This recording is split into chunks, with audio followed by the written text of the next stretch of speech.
Good morning students. Today we are going to start with another artwork. Here you can see in the image,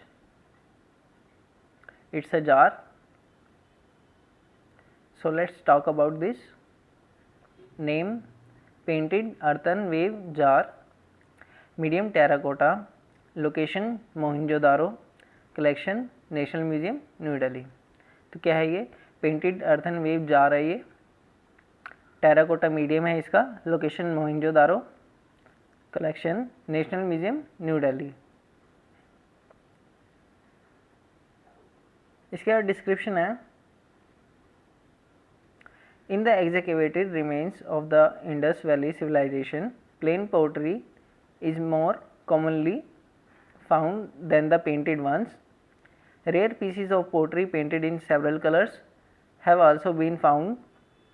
This big jar was used as a storage jar for grains in Harappa and Mohenjo-daro period.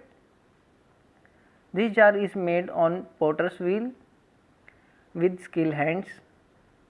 After baking, it has been painted and decorated with lines, angles, circles and arcs, geometrical patterns. Mostly the designs have been drawn with black color on terracotta utensils and then smoothened by rubbing. After that, transparent coating is given to the jars and pots. On this jar in particular, we find a circular design in the center with horizontal lines encircling the whole roundness of the vessel at the top and bottom of the design. All pieces of pottery have very simple motifs and forms which indicate that their art had also reached a certain level of abstraction. इसमें बताया है कि जो Indus art civilisation है उसकी खुदाई में painted pottery से ज़्यादा प्लेन पोट्री ही मिलती थी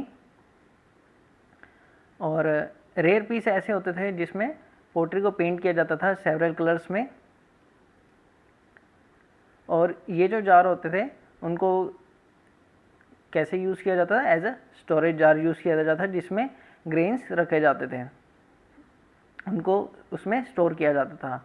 और किसके अंदर? हड़प्पा और मोहनजोदारो पीरियड में। और इस जार को पोटर्स व्हील के ऊपर काफ़ी ही स्किल्स हैंड्स के साथ बनाया जाता था और इसको बेक करने के बाद इसको पेंट किया जाता था और डेकोरेट किया जाता था लाइंस के साथ में, angles, circles, arcs, geometrical patterns के साथ। और मोस्टली जो डिज़ाइंस है वो ब्लैक कलर से ड्रॉ किए जाते थे उस टेराकोटा यूटेंसिल्स के ऊपर और बाद में उसको रब करके स्मूथ किया जाता था। और इसके ऊपर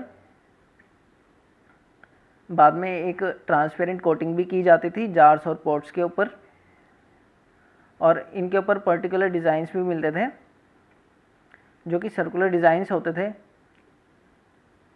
तो ये आप देख सकते हैं, ये सर्कुलर डिज़ाइन है जो सेंटर में बनाया गया है और ऊपर में ये यहाँ पर हॉरिजॉन्टल लाइंस बनाई गई हैं और इधर यहाँ पर ये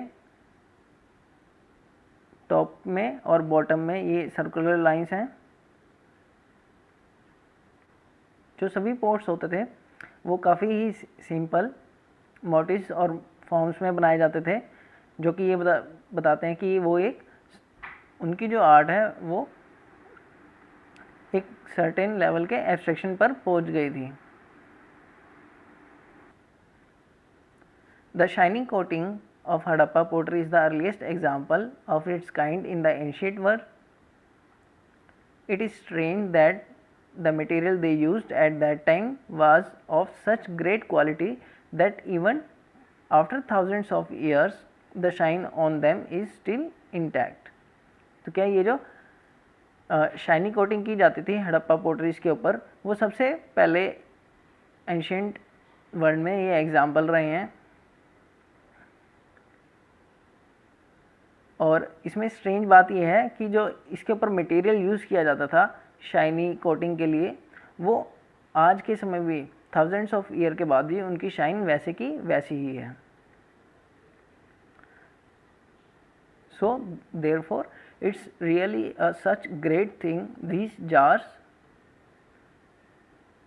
are shining still in present days.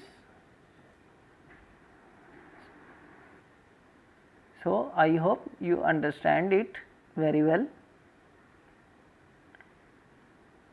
and I hope you enjoyed this painted earthen wave jar which made in a terracotta medium of Mohenjo-daro. Thank you.